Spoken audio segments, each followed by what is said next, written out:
Je me réjouis, oui, de pouvoir encore ce matin vous apporter la parole de Dieu, la parole de grâce. On en a besoin chaque jour. On n'en a pas fini avec le Seigneur. Dieu a encore beaucoup de choses à nous partager, à nous communiquer. Et tant qu'on sera sur cette terre, Dieu veut nous enrichir spirituellement, nous fortifier. Voilà, je veux saluer Hervé, toute sa famille. Soyez dans la paix, oui, que tu puisses être conduit dans de verts pâturages, ainsi que Bernard. Sois béni, toi et toute ta famille. Que la paix du Seigneur soit sur vous en ce jour. Alléluia, alléluia. Voilà, vous êtes au trésor du ciel. Partie 84. Toujours le thème, la grâce de Dieu. Dieu est un Dieu de grâce. Et encore aujourd'hui, il nous fait grâce. Il nous donne sa capacité, il nous donne sa force, il nous donne sa victoire. Oui. Ma grâce te suffit, il a dit à l'apôtre Paul. Et nous avons besoin vraiment de la grâce de Dieu. En ce jour, voilà, aujourd'hui, les trésors de la grâce, on va partager. C'est vrai que la Bible est pleine de trésors de la grâce. On va prier. Seigneur, merci. Merci parce que tu es avec nous chaque jour jusqu'à la fin du monde. Tu es vivant, tu es au milieu de nous et tu agis par ton esprit. Tu parles au travers de ton esprit et de ta parole. Tu nous remplis encore ce matin de toi. Tu nous remplis de joie et de foi. Oui, que nous puissions vivre cette journée, oui, dans la victoire et dans ta grâce. Merci Seigneur, ta bonté durera toujours. Louange à toi. Fais du bien, mes frères et sœurs, Seigneur, et qu'aujourd'hui encore nous recevons ta révélation, ta pensée, au nom de Jésus. Amen. Donc c'est vrai que la grâce de Dieu est un mot très utilisé dans l'Ancienne Alliance et dans la Nouvelle Alliance. Il désigne la beauté et le charme de quiconque la possède, mais surtout de Dieu en particulier. Là, un passage dans Osée, chapitre 2, verset 21, « Je serai ton fiancé pour toujours, je serai ton fiancé par la justice, la droiture, la grâce et la miséricorde. Je serai ton fiancé par la fidélité et tu reconnaîtras l'Éternel. » Alléluia. Voyez, voilà ce qu'il est pour nous, ce Dieu d'amour. Je serai ton fiancé par la justice, la droiture, la grâce et la miséricorde. Je serai ton fiancé par la fidélité et tu reconnaîtras l'Éternel. Voyez, le Père nous a fiancés à Jésus. Oui, il est notre divin époux. C'est lui que nous allons épouser aux noces de l'agneau. Il y aura une très grande fête. Oui. Et tout cela par sa grâce, par sa justice, par sa miséricorde, par sa droiture, par sa fidélité. On a vraiment besoin de lui. On a besoin de lui. Psaume 45, verset 3. « Tu es le plus beau des fils de l'homme. La grâce est répandue sur tes lèvres. C'est pourquoi Dieu t'a béni pour toujours. » La grâce est répandue sur tes lèvres. Vous voyez, la grâce est vraiment sur les lèvres du Seigneur. Et c'est des paroles de grâce qui sortent de sa bouche, mais aussi sur les nôtres. Dieu répand sa grâce sur nos lèvres. Aujourd'hui, nous voulons apporter des paroles de grâce, oui, à ceux qui sont autour de nous. Ils ont besoin de la bénédiction, oui, de la part de l'Éternel. Et nous pouvons les bénir parce que nous sommes des ambassadeurs de Christ, nous sommes les représentants de Christ, et Christ est un Dieu de grâce, Jésus-Christ est plein de grâce, il est venu plein de grâce et plein de vérité, et nous voulons être plein de grâce ce matin, et plein de vérité pour tous ceux qui nous entourent. Et on peut voir dans Acte 6, verset 8, Étienne, plein de grâce et de puissance. Vous voyez, Étienne, plein de grâce et de puissance, faisait des prodiges et de grands miracles parmi le peuple. Oui, on peut voir que Dieu veut vraiment pourvoir aux besoins de l'homme au travers de la grâce. La grâce, c'est qui? C'est Jésus. C'est une personne, il est venu plein de grâce. C'est Jésus qui sauve, c'est Jésus qui bénit, qui secourt, qui pardonne, qui communique beaucoup de bienfaits.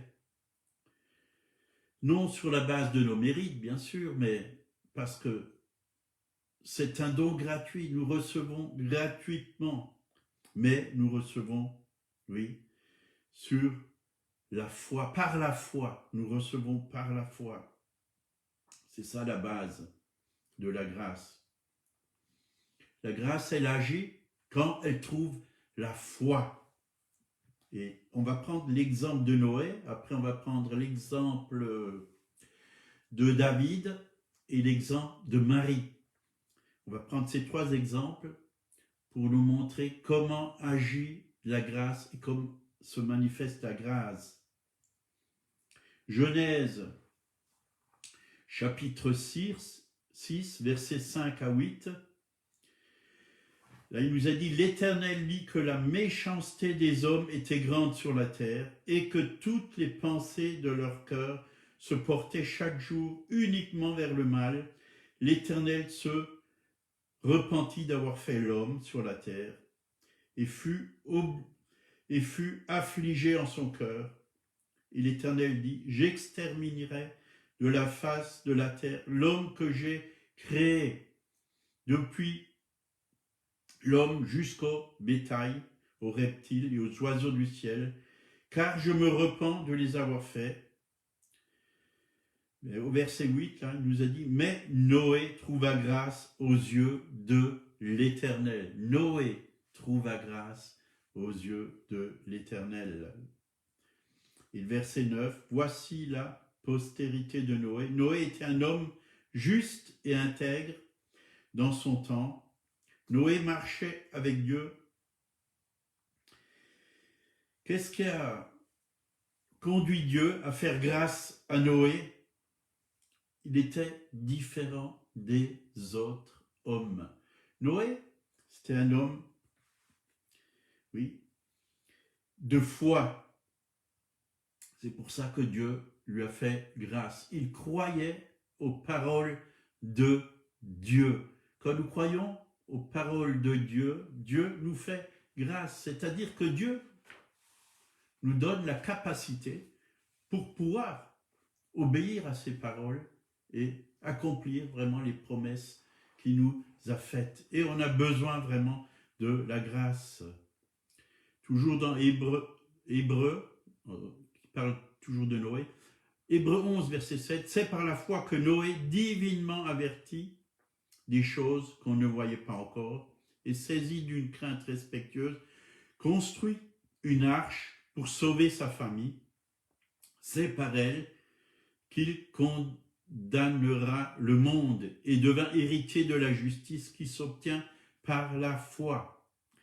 Vous voyez, la justice s'obtient par la foi. C'est par la foi, vraiment, que s'est manifesté, oui, l'avertissement de Dieu et que Noé, vraiment, a mis sa foi en l'Éternel. Il a cru que, vraiment, ce que l'Éternel lui avait dit, ça allait s'accomplir.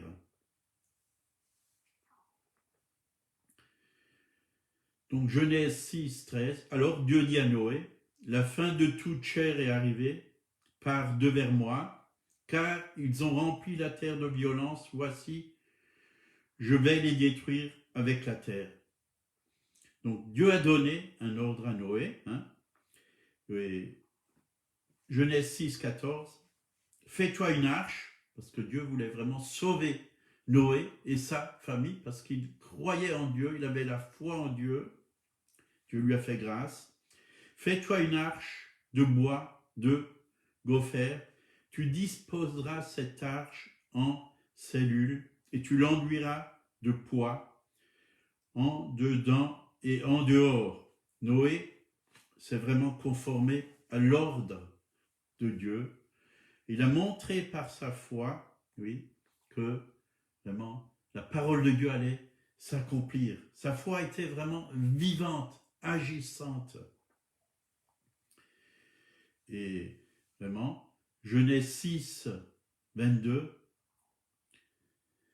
c'est ce que fit Noé. Il exécuta tout ce que Dieu lui avait ordonné en construisant son arche. Noé nous indique, pour nous, qui vivons d'après la venue de Jésus-Christ, que si nous voulons trouver grâce aux yeux de Dieu, nous devons nous réfugier en lui. C'est-à-dire, nous devons avoir foi en Dieu, foi en sa parole, foi en ses promesses. Et Jésus est vraiment notre salut. Il est l'arche de notre salut. On peut vraiment réaliser que Dieu nous sauve du jugement éternel, malgré tous les fléaux qui viennent et qui sont déjà là sur la terre. On le voit avec le coronavirus qui est répandu de plus en plus. Oui, c'est une vague qu'on n'arrive pas à arrêter, mais que Dieu nous en préserve. Par la foi, nous voulons proclamer que vraiment Dieu nous garde, nous protège, oui, qu'il est avec nous, qu'il nous donne la santé dans notre corps. Et nous pouvons prier vraiment et demander au nom de Jésus que ce virus soit détruit, oui, qu'il ne puisse pas se manifester dans nos vies, dans notre corps. C'est vrai que beaucoup ont été touchés par ce virus, et même des chrétiens, parce que personne ne savait ce que c'était, on ne l'a pas vu, et on a été surpris. Mais gloire à Dieu, on sait que ce virus existe et qu'il vient vraiment de l'enfer, de l'ennemi, pour détruire les hommes et pour paralyser l'Église. Mais Dieu est plus grand. Dieu est plus grand. Il est notre arche, il est notre sauveur, il est notre refuge et nous nous appuyons sur lui. Dieu a vraiment honoré la foi de Noé. Genèse 8, 20. Noé bâtit un autel à l'Éternel. Il prit de toute bête pure et de tous les animaux purs et il offrit des holocaustes sur l'autel. L'Éternel sentit une odeur agréable. Et l'Éternel dit en son cœur, je ne maudirai plus la terre à cause de l'homme. Oui. Dieu ne maudit plus la terre. Dieu bénit, oui, tous ceux qui ont foi en lui et ceux qui n'ont pas foi en lui. Nous avons la responsabilité, oui, d'être des témoins vivants, de répandre la bonne nouvelle. Il y en a qui vont l'accepter, gloire à Dieu, ils vont être sauvés. D'autres ne vont pas l'accepter. Nous ne pouvons rien faire, mais prions que le plus grand nombre soit sauvé et vienne à la connaissance du Fils de Dieu, que beaucoup rentrent dans le royaume de Dieu. Et la Bible dit c'est par le moyen de la foi, c'est par la grâce que nous sommes sauvés, par le moyen de la foi, que vraiment les paroles qui sortent de nos bouches puissent trouver foi dans le cœur de ceux qui les entendent. De Timothée, chapitre 2, verset 1, « Toi donc fortifie-toi mon enfant, fortifie-toi dans la grâce qui est en Jésus-Christ. » C'est nous qui devons nous fortifier dans la grâce qui est en Jésus-Christ. La grâce, elle est là pour nous, oui, que nous puissions vraiment croire vraiment que Dieu a de bonnes choses pour nous et qui nous donne la capacité de recevoir et de mettre en pratique tout ce qu'il nous commande, oui, de faire. Et la plus grande chose qu'il nous demande, c'est de nous aimer les uns les autres, mais aimer aussi notre prochain comme nous-mêmes. Mais avant tout, aimer Dieu. Aimer Dieu, c'est le premier des commandements. Aimer Dieu, rejeter tout ce qui est idolâtrie. Donc on va prendre l'exemple maintenant de David. David était aussi un homme de foi, mais aussi un homme au cœur de Dieu. Acte 7, 46, David trouva grâce devant Dieu et demanda d'élever une demeure pour le Dieu de Jacob. Et ce fut Salomon qui lui bâtit une maison.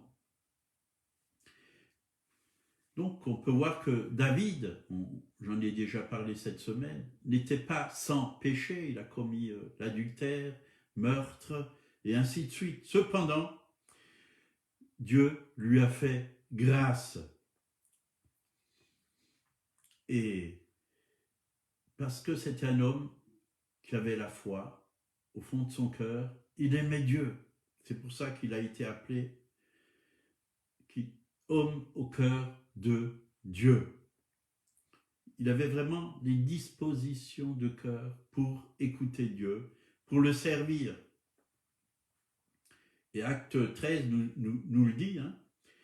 Acte 13, verset 22, « J'ai trouvé David, fils d'Isaïe, homme selon mon cœur, qui accomplira toutes mes volontés. » Donc être homme selon le cœur de Dieu ne veut pas dire que nous sommes parfaits et que nous n'avons jamais fait de faute. Mais Dieu regarde à l'intérieur de nous et il voit si notre cœur est disposé à l'aimer, à faire sa volonté, oui, à le servir, à l'honorer, à le glorifier, à le louer, à l'adorer. Est-ce que nous sommes disposés à faire toute la volonté de Dieu, tout ce qu'il nous a prédestiné? Il a des projets de paix et de bonheur. Est-ce que nous voulons rentrer dans ces projets de paix et de bonheur quand on en a envie ou quand on n'en a pas envie de faire sa volonté? Mais il faut que nos cœurs soient disposés. Seigneur, je n'ai pas envie aujourd'hui de te servir. Mais Dieu peut disposer nos cœurs. Nous pouvons dire, Seigneur, non ma volonté, mais ta volonté. Aujourd'hui, c'est ta volonté que je veux faire. Même si je ne suis pas bien à l'intérieur de moi, même si mon cœur n'est pas encore totalement disposé, toi, tu peux transformer mon cœur. Toi, tu peux mettre vraiment ce désir, oui, de vouloir faire ta volonté. Et quand nous avons ce désir de faire la volonté de Dieu, on ne sera jamais déçu. Parce que c'est bien meilleur que ce que nous, on veut faire. Donc, si nous voulons être selon le cœur de Dieu, donc, nous avons besoin d'être connectés à Jésus-Christ et vivre avec lui chaque jour et pour lui. Entretenir nos cœurs. Garde ton cœur plus que toute autre chose, car c'est de lui que viennent les sources de la vie. Nous devons garder notre cœur en lui. Nous devons être attachés à lui, à Christ. Réaliser qu'il habite en nous, qu'il vit en nous. Et l'apôtre Paul l'a vraiment réalisé. Et c'est pourquoi il a écrit dans Galates 2:20, « J'ai été crucifié avec Christ, si je vis, ce n'est plus moi qui vis, c'est Christ qui vit en moi. Si je vis maintenant dans la chair, je vis dans la foi au Fils de Dieu qui m'a aimé et qui s'est livré lui-même pour moi. » Donc, Christ vit dans nos cœurs. Alors, écoutons le Christ qui est à l'intérieur de nous. Parfois, on veut chercher Christ en dehors de nous, à côté de nous. Oui, il y est, mais il est avant tout dans notre cœur. Et il nous parle par le Saint-Esprit à l'intérieur. Il y a une petite voix qui se fait entendre quand nous marchons chaque jour. Oui, je suis avec toi. Oui, je t'aime. Oui, tu es mon Fils bien-aimé. J'ai mis ma confiance en toi. Dieu nous fait confiance plus que nous lui faisons confiance. Dieu a foi en nous plus que nous, on a foi en lui. Alors, réalisons que Dieu vit en nous, qu'il habite en nous et que celui qui est en nous est bien plus grand que celui qui est dans le monde. C'est pourquoi nous n'avons plus à avoir peur de tout ce qui se passe dans ce monde, tout ce qui se passe autour de nous. Nous pouvons rester dans la paix, nous pouvons rester dans la joie, nous pouvons rester dans la foi et dans la victoire. C'est pourquoi nous devons vraiment nous remplir de la parole de Dieu. Exemple de Marie, Luc 1, verset 28, l'ange entra chez elle et dit « Je te salue, toi, à qui une grâce a été faite. » Vous voyez, Dieu a fait une grâce toute particulière à Marie. Le Seigneur est avec toi. Troublée par cette parole, Marie se demandait ce que pouvait signifier une telle salutation. L'ange lui dit « Ne crains point, Marie, car tu as trouvé grâce devant Dieu. » Tu as trouvé grâce devant Dieu. Marie a trouvé grâce. Mais nous aussi, si nous sommes là, si nous entendons sa parole, c'est parce que nous avons trouvé grâce devant Dieu. Dieu nous a fait grâce. Dieu nous a donné sa grâce pour faire toute la volonté de Dieu pour nos vies. Marie a trouvé grâce devant Dieu, et voici, tu deviendras enceinte et tu enfanteras un fils et tu lui donneras le nom de Jésus, qui veut dire sauveur. Jésus est le sauveur, mais il était aussi le sauveur de Marie.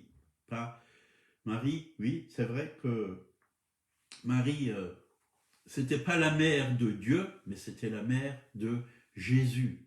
Oui, Jésus, homme. C'était la mère de Jésus homme, mais pas la mère de Dieu. Et elle a eu cette grâce, oui, d'enfanter Jésus, oui, et c'est par le Saint-Esprit vraiment que Jésus est né dans le sein de Marie, et qu'il est venu au travers d'elle. C'était une grâce toute particulière. Dieu au milieu, Emmanuel, Dieu au milieu de vous, au milieu de nous. Mais Dieu était en elle. Ça me fait penser à l'apôtre Paul. Jésus, qui était Dieu, vivait en elle. Elle a porté le Fils de Dieu, elle a porté Jésus dans son sein. Ça, c'est merveilleux. C'est merveilleux. Mais nous aussi, par le Saint-Esprit, on a Jésus à l'intérieur de nous. On le porte. On le porte à ce monde. On apporte le salut, on apporte la grâce, on apporte la bénédiction, on apporte la puissance de Dieu, on apporte la gloire de Dieu. Oui, on est des temples du Dieu vivant. Oui, on est le temple de Dieu. Oui, et on est des transporteurs de Dieu. On transporte autour de nous la vie, la vérité, la sainteté de Dieu, la lumière de Dieu. C'est pourquoi Jésus a dit, vous êtes la lumière du monde, vous êtes le sel de la terre. On dégage une bonne odeur, l'odeur de Christ, parce que Christ s'est donné en sacrifice pour nous. Noé, oui, quand il a fait ce sacrifice, Dieu a aimé ce sacrifice. Il a trouvé que c'était une bonne odeur à ses narines.